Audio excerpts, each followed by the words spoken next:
A Build Hatch developed production. Hello, I'm Aaron Kyle and welcome to another episode of Build Hatch. On this week's episode of Build Hatch, I had a really nice sit-down chat with the creative designer and builder, Adrian from After Dark Design. Before becoming a builder, Adrian had a really interesting career in industrial design and has gone on to create a successful niche in fitting out all sorts of interesting creative commercial spaces. We recorded this very episode in a nightclub, which Adrian and his After Dark team carried out a successful overhaul of. On this week's episode, you'll hear us talk about the importance of leading the charge in helping clients managing their revenue, while After Dark as the builder successfully carries out the renovations and overhauls their commercial spaces. And that's important. As you'll hear, Adrian is very methodical in not only how he presents himself and operates his business, but also how he quotes, manages and operates his clients' projects as well. So let's get into it. Adrian from After Dark, welcome to Build Hatch. Thanks, mate. Thanks for having me. That's okay. Now, I've been looking forward to this one. We're actually recording this in good old hunting ground nightclub. Used to be called Fenny's Nightclub, famous Fenny's Nightclub in Newcastle, but now called Argyle House, one of the best nightclubs in Newcastle. So before we hear about that, we always like to go back to the very beginning. So how did you get into construction? Well, it's a long story. I guess that's probably what you want to hear, though. Yeah, that's why we're here. Yep. Build Hatch, the real stories. Yep. So my background is in industrial design originally. Is that where the design comes from in After Dark Design? Yes, correct. So yeah, my background's in industrial design. So anything from designing a watch to designing furniture to designing, I don't know, a caravan or snowboarding equipment or a phone. So basically anything that people really buy is what I used to do. Used to work for a company called Design Anthology, who they're based in Newcastle as well. Worked for them for a number of years, and they did really great kind of design work. Worked on mining equipment and all sorts of stuff around town. But for me, I was getting a little bit bored of sitting at a computer all the time just doing the design work. As much as I love doing the design work, but just being at a computer every day, grinding it out, doing all the CAD work and all that kind of stuff just got a bit monotonous for me. And I've always been more of like a hands-on sort of person. Taking it back, I mean, where did you go from school? Did you go into university or trade, or how did you do it? So I went, industrial design is a 3-year TAFE course and a 1 year at uni. So basically after that, you're fully qualified industrial designer with a degree in industrial design. So straight out of school, went to university or TAFE university to do that degree. And then got picked up by those guys at Design Anthology in my 3rd year at uni, I think it was. They, basically signed me up and I worked for them for 4 years, basically from my 3rd year at uni to 3 years after I'd finished. So what influenced you growing up to, out of school, get into industrial design? I think it's just my family, to be honest. Everyone on my mum's side of the family is just creative in some way. Everyone's in some kind of design field, whether it's graphic design, like fashion design. My grandfather, when we were kids, was always coming up with just these wacky ideas of, I don't know if you've ever seen the whippersnipper that's got the wheel on it. Yeah, like I remember him to help do the edges of the footpaths. I remember being 6 or 7 years old, and he had his whippersnipper attached to a pram, like that he would run around his backyard along the edges. So he'd had the whippersnipper attached to the pram. It was pre-set up. Yeah, pre-set up to the right depth and everything. And he would run around and he's always been a creative kind of guy, just coming up with wacky sort of ideas. And I think it just sort of runs in the family to just, if you have a problem, you solve it. Like you just find a way to kind of make it work. And then also my dad, he's just very handy. He's always been a kind of a handyman and just always knew how to do everything. So I just grew up around him. Just, if he had to tile a floor, he'd tile a floor, like he would do it. And our home that I grew up in from when I was probably year 9 onwards, he basically almost built the whole thing himself. Just not a builder, but just knew how to do things and got. Yeah, I think it's that methodical approach to problem solving. I don't want to dress it up too much, but industrial design.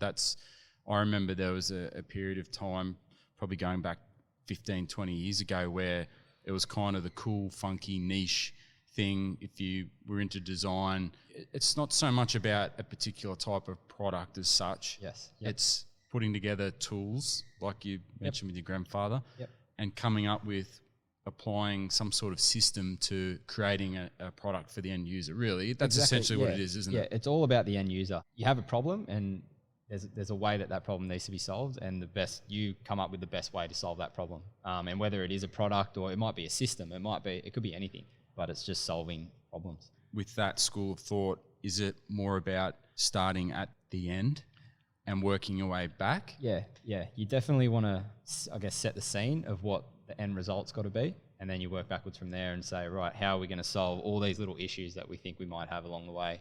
How are we going to make this easy for the end user, the ergonomics, all that kind of stuff, to make the product user-friendly and sellable, I suppose, as well, which is probably one of the biggest things. So you got picked up in your third year of study. Yep. What sort of projects were you working on back then? Being Newcastle based, there was a lot of mining sort of equipment and stuff like that. A lot of heavy industrial stuff. I did like a 6-month stint working for a hydraulics company that did offshore oil rig products. So a lot of stuff that was sheet metal related, stainless steel sheet metal, folded components, hydraulic power units, all that kind of stuff, and very industrial, like very, how do I call it, engineering sort of based. That was probably just a 6-month stint, but then as well as that, we were doing, some snowboarding equipment, did some scuba diving equipment. I don't know. There's just so many things on I guess it's always a mixture. Like you can't all be designing the latest bit of technology or furniture or IT equipment or there's the heavy industrial side of it, which is, I guess, heavy machinery and parts and componentry. But then there is that funky, cool, sort of sexy type furniture and other products as well. And that's the thing. It doesn't come along every day when you're working in that industry. Like you don't always get the sexy products or the iPhones and all that kind of thing to work on. But the stuff where you really learn and learn how things work and fabrication and all that kind of thing, you get from the heavy industrial stuff. Yeah, it's a challenge. And especially dealing with engineers and then dealing with the end user and trying to get them to talk as well. Because I feel like the designer is the one that pushes the direction of the project. The engineer might tell you this is how it needs to be done, and then the owner of the business or the end user is trying to tell you, well, this is how I want it to feel, and this is how it's going to get used, and blah blah. And it's our job to kind of say, well, this is how we achieve this. Like this is how we please everyone. This is how we make the product work, but also make it sellable. And I don't know. I suppose I think key word in there as well is manufacturable as well. That's it. Yeah. To actually make it buildable. Yep.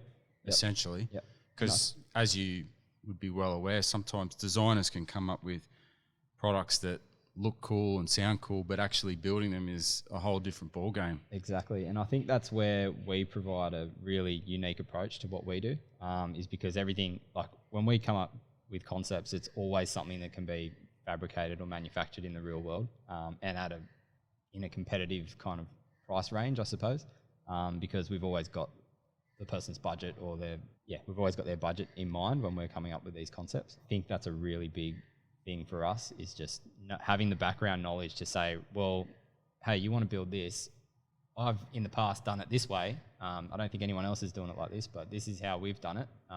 And I know it can be achieved this way. We can use all these advanced technologies and stuff like that. Just got to know the ins and outs of the fabrication world, I suppose. Yeah, it's that practical experience. All right, so you're doing that for a while. Where did After Dark Design come into the mix? Well, that came into the mix probably another 4 years after that. So it was a funny story, but at this point, I've been working at this design consultancy for 4 years. I'm only 22 or 23 or something like that. So still very young, just full-time job, out partying, having a good time, doing all that kind of stuff. And I was working here actually at Argyle. So was working here just on the weekends, just to stop me from going out and doing that kind of thing. Yeah, it was great environment, great bunch of guys that own the businesses and that kind of thing, and they knew what I was doing outside of working here, which I think they're really good about, like the company in general. They always know who's doing what, who's studying what, just really involved in what their workers are doing outside of the business. And they had advertised for a job as a graphic designer. And I, at the time, was, to be honest, so over just sitting at a desk in this design consultancy that I was like, oh, I'll do it. Like, sounds good. Like, sign me up. So I hit him up and I said, hey, you're looking for a graphic designer. I'm not a graphic designer, but I can do it. So if you want someone, like, I'm happy to jump on board. You would have known how to use CAD and exactly, yeah, and all the graphic software and all that sort of stuff as well. And funnily enough, one of the owners was like, "Oh, you're looking for a job?" And I said, "Oh, I'm not looking. I'm just curious, kind of thing." Like, yeah. And he said, "Oh, if you're looking, we've got a different role for you." I said, "Oh, okay. What is it?" And he said, "Oh, look, come in, have a meeting. We'll catch up." And I said, "Okay, sweet." So went in, had a meeting. He said, "Oh, look, we know we know what you're doing outside. We know that you're more design based and more product based and that sort of thing. Would you be interested in helping us with our designs for our new venues? And we're planning on opening multiple venues across town. Would you be interested in helping us design them?" And I said straight away, I was like, "Yep, sign me up." Like, yeah, I'm keen. So I don't know, it was like a month after that, I was working for the company that owns all these venues around town. At the time, they owned 2 venues, so I was just redesigning things around the venue. And they were really good because they were like, "Yeah, just go, do it." Like, so you design it and then I'd be like, "Oh, do you want me to build it as well?" And then, yeah, sweet. So you just kind of just knock it up. So that's where I kind of started to dabble in doing just fabricating things. I always had a fabrication kind of background and workshop sort of background, building stuff myself and that sort of thing, but was never sort of formally trained in carpentry or anything like that. So yeah, just sort of picked it up. They already had a guy that was doing a lot of their building work, and I just learnt a lot from him. He sort of showed me the ropes, and then just sort of took it from there. As the company grew, they sort of bought more venues, and then the projects just got bigger, and it went from redesigning a bar to redesigning an entire room to redesign an entire venue, then 2 venues, 3 venues, 4 venues. It kind of just went on from there, and then the guy that was doing the project management side of things, he ended up leaving after a couple of years, and because I'd been working under him for so long, I kind of just picked up from where he left off. So then it was my role to then manage the projects and that as well as do the design. So I guess back then you were outsourcing the construction work, so you'd purely do the design work? Yeah, so I'll do the design and a bit of the construction stuff depending on how involved it was. But obviously when you've got a $500,000 project, you're not going to do it all yourself. So yeah, then it was my role to then subcontract a bunch of guys, get a good team together, and then we ended up just basically using the same guys all the time. And the good thing about the company back then was that we had multiple projects, like one would roll into the other, so we were able to keep this really good crew of tradesmen that we just used on the reg. You could just keep retrofitting these cool spaces. Yeah, exactly, yeah. And we had a good team. Everyone was enjoyed the work because it was different. It wasn't just building a project home or something like that. It was always like trying to make something work because I was doing the design stuff, they didn't really know what I was trying to achieve. I'd just be like, "Oh, cut this out and do this and do this." And then a lot of on the fly kind of decisions and design, but a lot of the guys enjoyed that because they just would have no idea, and then all of a sudden they'd see this space turn into something, and then Yeah, because I mean, looking around here, I mean, even like the tables are unique, the stools are unique, the spaces are unique. So I guess the beauty of working in architectural construction, and I put this type of work in that architectural construction sphere, if you like, is the multitude and variety of projects that you get to work on. Definitely, yeah. And a building like this is a heritage building, so there's only certain things you can and can't do, and like the things you discover when you start taking out a wall or you start ripping into the project, for example, the floor here, you can see it's kind of half paved, half not, but that's because we discovered those pavers underneath 30, 40 mil of concrete, once we started digging it up and grinding it out. So I think having the design background, we're able to say, right, well, actually we're going to go in a different direction now. Like, we've discovered this beautiful wall or something like that. Why don't we keep that and then we do this instead? And I guess there's no delay because I was working for the owner of the company. He would just say, he was happy for me to make those decisions. We didn't really have to have a conversation. We didn't have to go to a designer and then say, "Hey, we found this instead of what you said was on the plan. What do we do now?" It was just go. You could just make those decisions. It's like a dream designer's role, really, isn't it? Yeah, for me it was unreal. Like, just having the autonomy to just do pretty much whatever I wanted. No one really to answer to. The guys trusted what I had in my head for the end result, and I'm happy to kind of let it go so long as it came under budget. So. Speaking of budget, I mean, any builder or subby that's involved in this kind of work, it's like their dream to be able to create certain products out of certain materials. So is it challenging to quantify and have an accurate budget for this kind of work? Yeah, I think my budgets were always kind of within kind of say 10%, 10 to 15%, which is pretty good in general. It's excellent. Especially on a project of say this size that's you don't know what you're gonna hit. But I think that came from experience of just other projects that we'd done.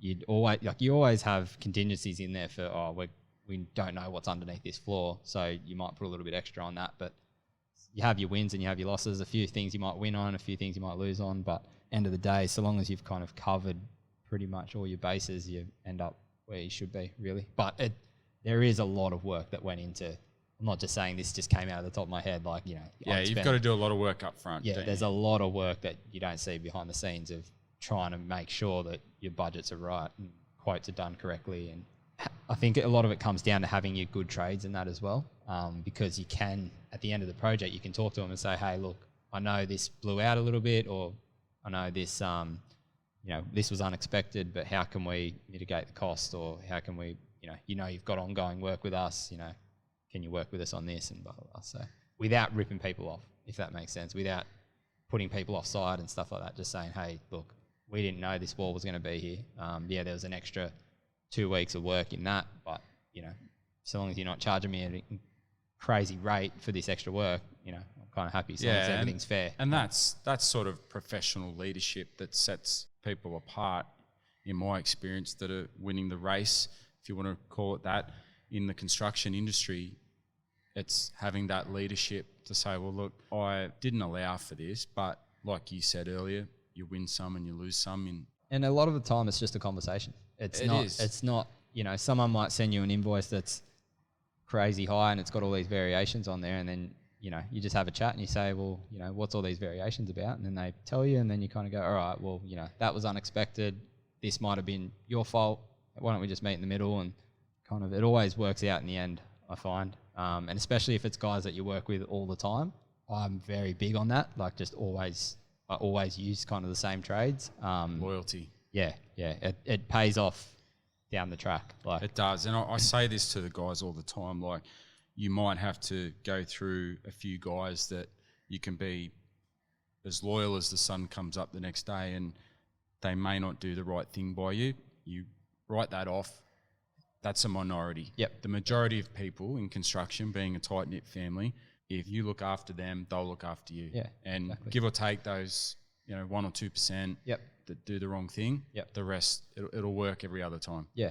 And for me, I've always find, like, the people that you cold call, I don't know, I've never had good experiences in terms of, I don't know, I just use the guys that I like to use all the time. And I don't need to get quotes off them. I don't need all this, I don't need them to do all the hard yards, which is the boring and monotonous stuff, which is quoting jobs and doing all that. Like, I know how much they charge roughly, and I'm able to kind of incorporate those costs into my projects. And do you keep like a database, like a spreadsheet, or do you have notes? Yeah, I've got notes off. Like, after you've done multiple projects, you kind of get a feel for how much things should cost, what's involved.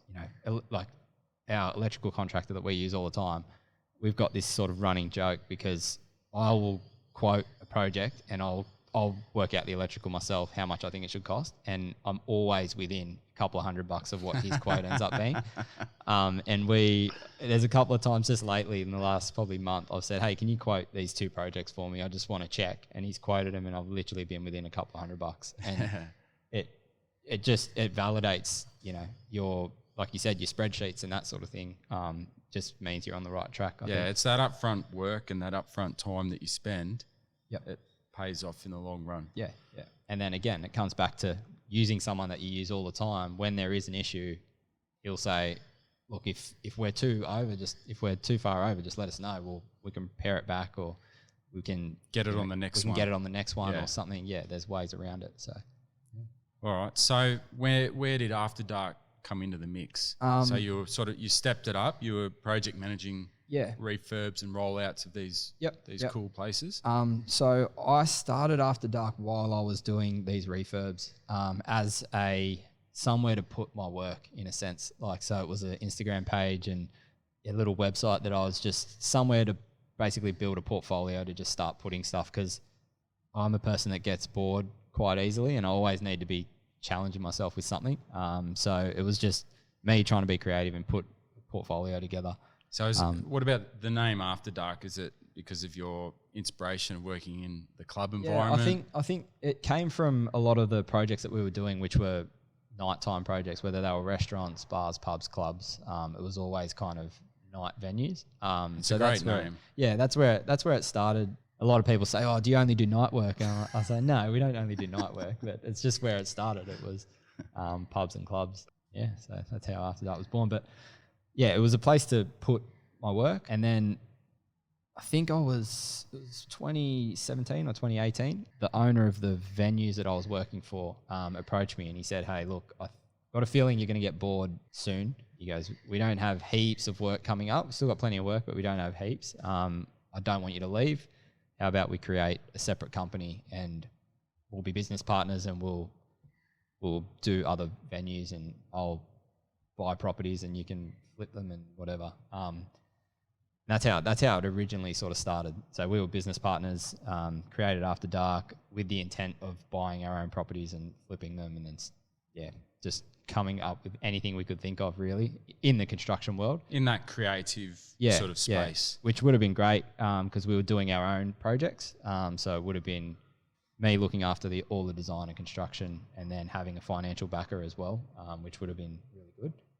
So we started the company. We went for probably 3 months of just trying to find places to buy and that sort of thing. And we just, at the time, we couldn't really find anything that we liked. And then the meat restaurant project popped up. Mitch, who is one of the owners of that, is a friend of mine and one of my ex-business partners. They're all mates, and that popped up and they asked for some advice. So I kind of sat down with them, went to a couple of like building meetings and stuff with them just to make sure they weren't getting ripped off by a builder and that sort of thing. And I don't know, I just kind of was looking at their project and I just said, why don't we do it? And then I just remember saying that and then his face lighting up and just being like, "Oh, really? Like, can you do it?" So then I ended up saying, we'll do it. I'll quote it up for you, quoted the project. And then, we ended up, that was our first project. And I think that's what really started After Dark for me, was we did that project. I did the whole thing from start to finish. So did you do the design on that job as well? I worked with Keely from Something More Design. So she had the original plans and the mood board and that kind of thing. And then we just helped basically bring it to life with a bit more sort of technical background on how to do the build and making suggestions on finishes and materials and that kind of thing. Just on that, like how does it differentiate? Like you see a lot of builders who they do both residential and you could classify this sort of work as commercial. Yep. Then there's quite a lot of businesses that purely stick to that commercial shop fitting, retro fit out kind of work. Yep. Is there a difference? Is it a little bit different or fairly similar? I think there's a massive difference between residential and commercial. I done a little bit of work in residential and I don't like it purely because, again, coming back to the fact that I'm more sort of creative, I like doing commercial because you can be a lot more risky in the materials and the finishes and stuff that you choose. Commercial spaces are always just, you want to walk in there and just be wowed. And I like that. Like I like being able to say, oh, let's do a crazy tile on this wall, or let's think of something that no one's ever thought of and do that on that wall.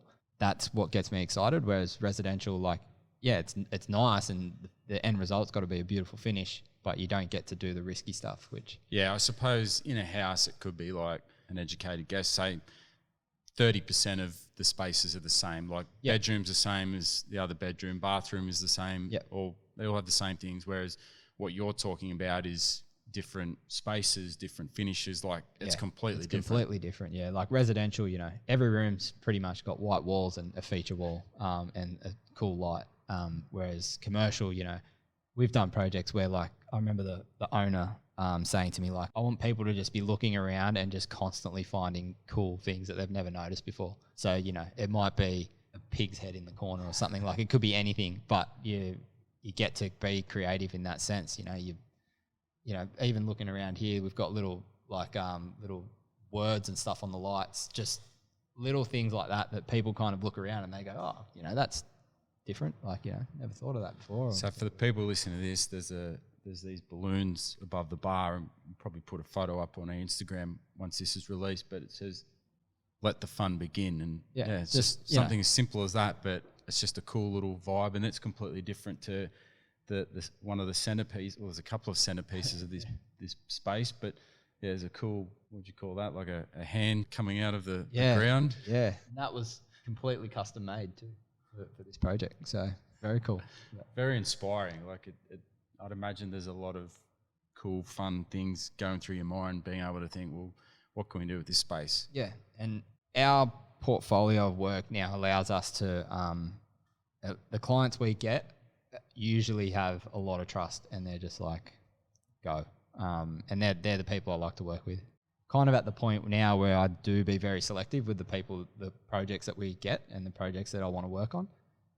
And that's why, because I just want to be able to create it rather than be held down by other people's kind of opinions and stuff like that. I'd rather just go nuts. Yeah, and I think what you're saying is entirely true and accurate, because if you're building spaces as a commercial builder, you're actually, or even if you're designing those projects as well, you're actually designing and building these spaces for the masses. And this comes back to your industrial design education and designing something for the end user. Whereas you're dealing residential construction, you might, for a single house, you might be dealing with, there's a family of 5 or 4, whatever it might be, and this is how they function and interact. Whereas this kind of space, you're designing something for the masses. So it's not necessarily budget driven from the get-go. It's kind of like, back to reverse engineering, you have to design a cool, funky space that gets people talking and attracts people, gets more and more people in here, spending more money. Definitely. That's what you're starting with. And working your way back. So it's saying, what are we? Interesting. Yeah, it's saying, what's the end result? Do we want more bums on seats, or do we want people standing? Do we want people to use this area as a smoking area and then move into this area? Like, how does all these different spaces interact? And then working back from there. And I find with commercial, people are happy to spend money on things if they can see the value in it. For example, here at Argyle, we spent majority of the money on the roof because we wanted to create indoor, outdoor space. So that was like, okay, here's $100,000 or whatever it was to spend on this, and then the rest of our budget we just need to make work. Like, we need to make everything else work around this one because kind of thing. The importance of that is the value that opening the roof on a nice day or a nice night, that appeal outweighs people standing or sitting in that space. Definitely undercover. Yeah. And like, another thing that brings a lot of I guess it's kind of rewarding for me is 6 months down the track when you get to talk to the owners of the businesses and they say, like, our revenue's gone up 30%. And then you kind of just go, yep, awesome. We've done what we had to do. And then most of the time they go, yep, like, on our next one, like, you're it. You've got full autonomy and control. Yep. Wouldn't that be really cool if you could measure that as a metric to say, all right, before we did this space at the other job, X had Y amount of dollars or revenue. And then they got us in, they trusted us with the project, and I'm able to demonstrate that this will generate a 45% return. Like, imagine that. That's, if you're dealing with clients and customers, and for the people listening to this, if you're able to think like that, you're stepping up a notch. And that's what we're trying to get to. And it's going to come down to quantity of projects and getting to, in order to get that metric, to be able to say, well, on this project and this project and this project, we did this and it generated this much extra revenue. But that just comes with time, I think.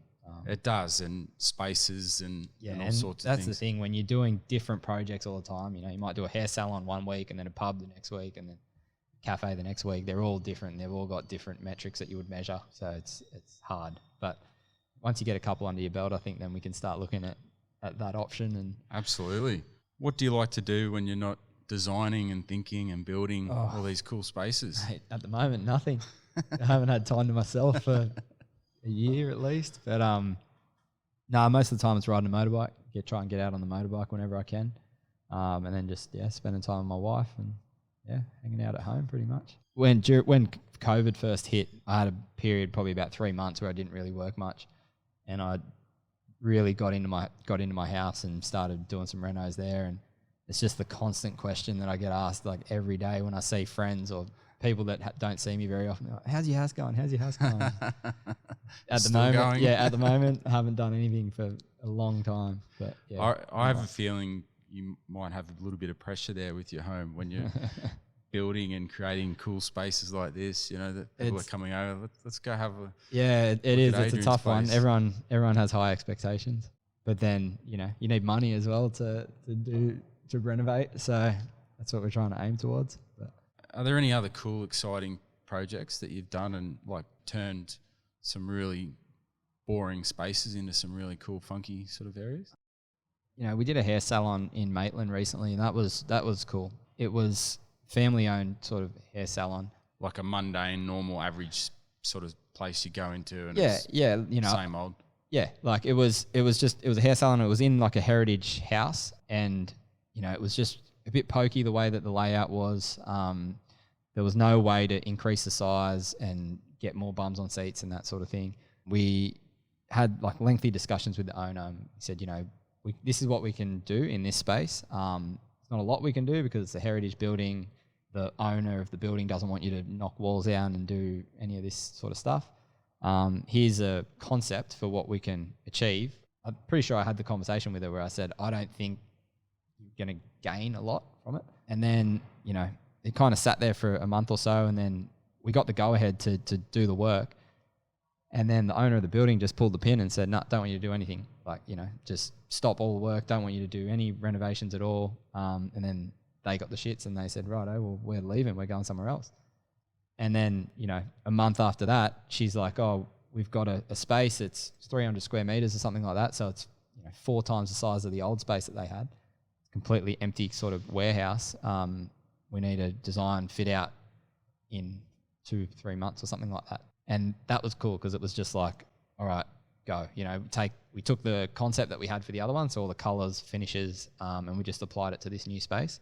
Threw in a bunch of cool ideas that I've like just different finishes and stuff like that no one else is really doing around town in the hair space that I could see anyway.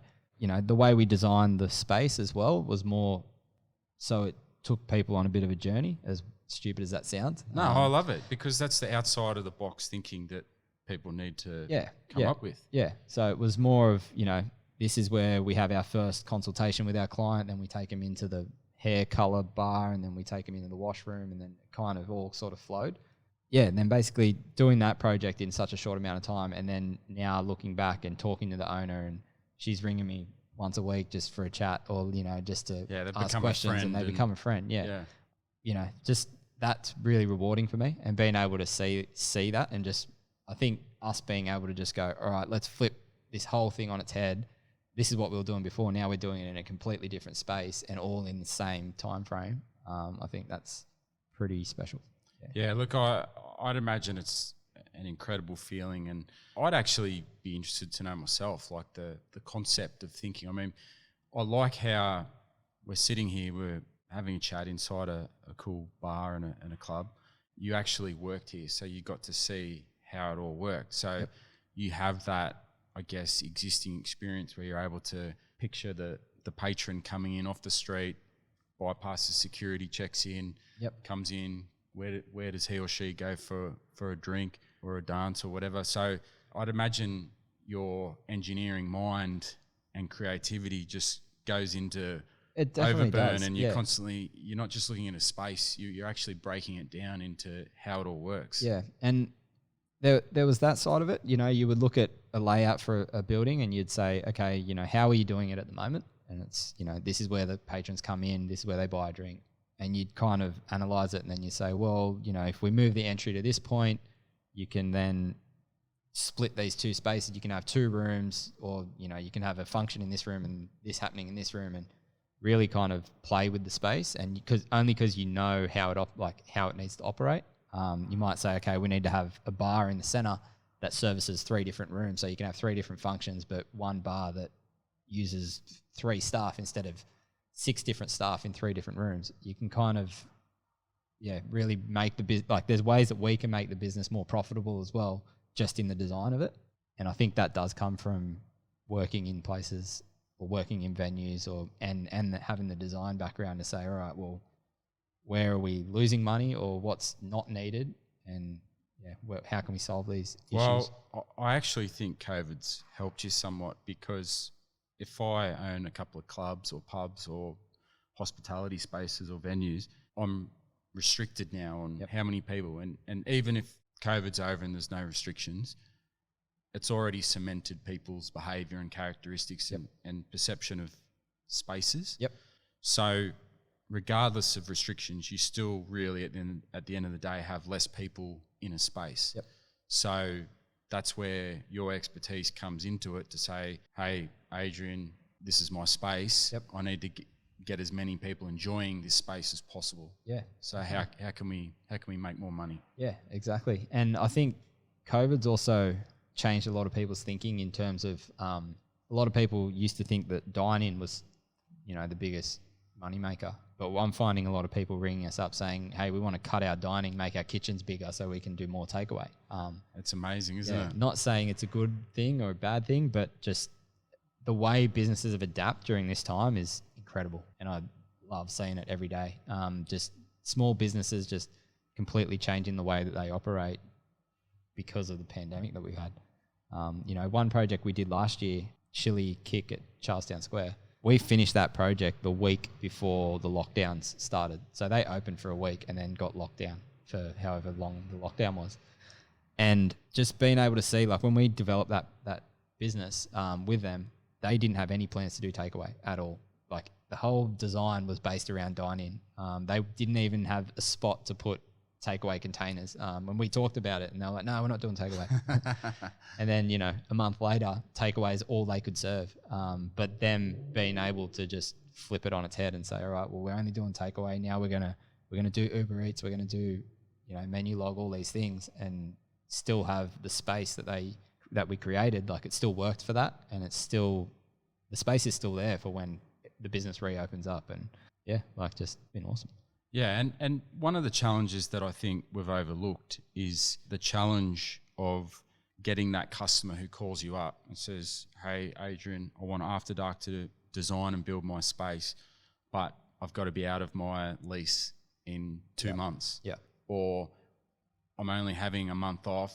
I can only afford to take that time off. I need to be operating. So all these challenges of coming into existing spaces, finding new spaces, doing it at night. Yeah, it's a massive, massive part of what we do. For example, one of the projects we're just working on in Merewether, the way we, staged the project, we built them a little kiosk for them to keep trading out of while we renovated the whole back half of their fit out. And that was did 2 things. One, it took the pressure off us to have to get it done within sort of 3 or 4 week Was period. that your idea or a collaborative idea? It was a collaborative sort of thing, yeah. So it took the pressure off us having to really smash it out, work 12-hour days to get it done because they were still operating and still trading.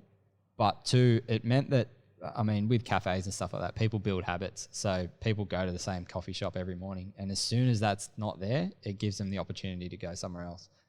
Which as a cafe owner, you don't want that. You want people to keep coming to you. You want that loyalty. Exactly, yeah. So I definitely can see the value in not shutting down. People, see, that's really interesting. So your outlook and attitude is it's not a pain in the ass. We want you to keep trading. We're going to help come up with a solution that allows you to keep trading where practical. Yep. Let's embrace it. It might cost the client, $5,000 at the start of the project to set up this separate little kiosk. But like some hoarding or some additional finishes and things. But at the end of the day, it saves them not having to close their business for 4 weeks or whatever it is, and they don't have to lay off staff, or their staff aren't then worried that, what if this project pushes out? I've been forced to take a month off, and then if it goes for a month and a half, I don't have work. Or I think the end result is a lot more practical for everyone involved, even the builder. Like the amount of pressure it takes off us having to, we're not then pushing or maybe taking a little shortcut here to make sure that they get reopened. we can take our time and make sure we do everything right so that when the business is ready to reopen, it's done and everyone's happy. Yeah, I love it. And you know, I think it speaks volumes when you're able to accommodate those, I guess, outside of the box type of thinking. Yeah.